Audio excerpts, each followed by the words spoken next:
All right, let's talk about a huge financial milestone, saving your first $5,000.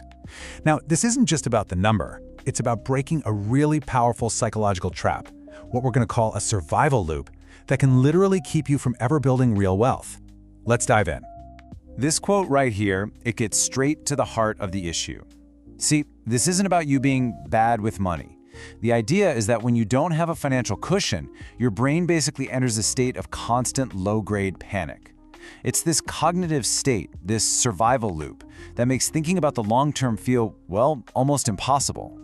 So, first up, let's break down what this survival loop actually is, because it goes way deeper than just the stress of paying bills. We're talking about how that constant financial pressure literally changes your brain and your ability to make good decisions. And here's the wild part. There's actual science to back this up. Studies have shown that when you're constantly worried about making ends meet, a huge chunk of your mental bandwidth just gets eaten up.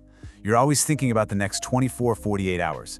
And that leaves very little brain power left for the kind of strategic, long-term thinking you need to build wealth. This lays it out perfectly. On the left, you've got the survival brain. It's always reacting. Every unexpected bill, every time your car makes a weird noise, it feels like a massive threat. You're basically gasping for air financially.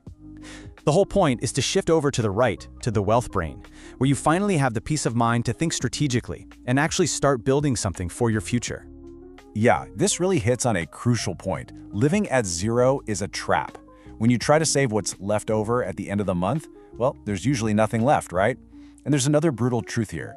Trying to get rich just from your salary is incredibly hard because it's so heavily taxed before you ever even see it. Okay, so that's the problem. Now let's get to the solution, and it all starts with a very specific number, a figure that works like a powerful antidote to that survival loop. $5,000. Look, this is not just some random number pulled out of thin air.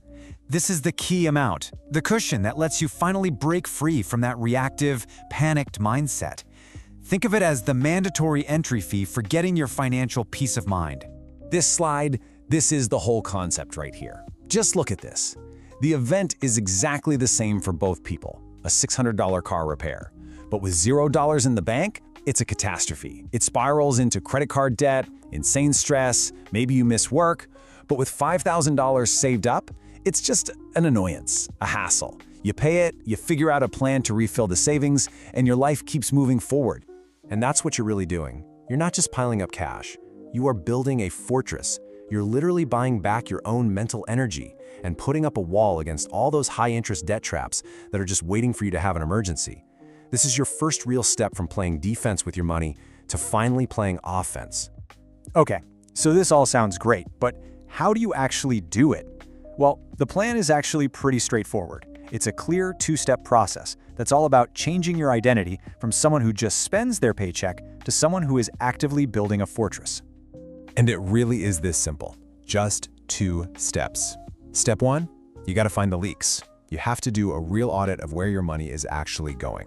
It's about stopping being a wage slave to your own habits. Then, step 2, build your fortress. Every single dollar you find from plugging those leaks, you immediately move it to a totally separate, dedicated savings account. And if you're wondering where to look, here are some of the most common invisible leaks. Subscriptions you totally forgot you had, lunches you buy out of habit, paying extra just for convenience, or those status things that don't really make you happy.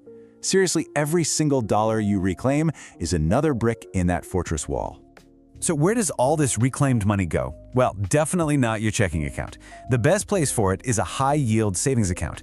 The most important thing here is that the money is separate, out of sight, out of mind, so you're not tempted to touch it. The goal isn't to get rich off the interest. The goal is stability. This account is your fortress wall.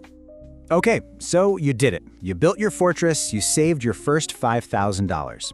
What's next? Because this isn't the finish line. Nope, this is the starting line for what's called the wealth loop. And you really need to let this sink in. Getting to that first $5,000 is the hardest part. It feels like a total grind because, well, it is. You are doing 100% of the heavy lifting. But once you get there, it's like a switch flips. You've built the foundation, and now, finally, your money can start working for you. After you've hit that $5,000 goal, you can switch to a sustainable system, something like this. So, out of your income, 15% can now go directly to buying assets that grow. You keep building your savings fortress with 20%, and you live your life on the other 65%. This is how you start to build real financial momentum. And this just lays out the path ahead so clearly.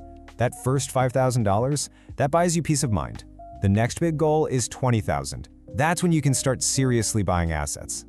And then you get to $100,000. That's the snowball point, where your investments are finally big enough to start generating real momentum all on their own. You've basically achieved escape velocity. So we'll just end on this question, because it really is the central choice in all of this. Building that first $5,000 fortress is what gives you the power to finally decide that from this point on, your money is going to work to build your wealth, not someone else's.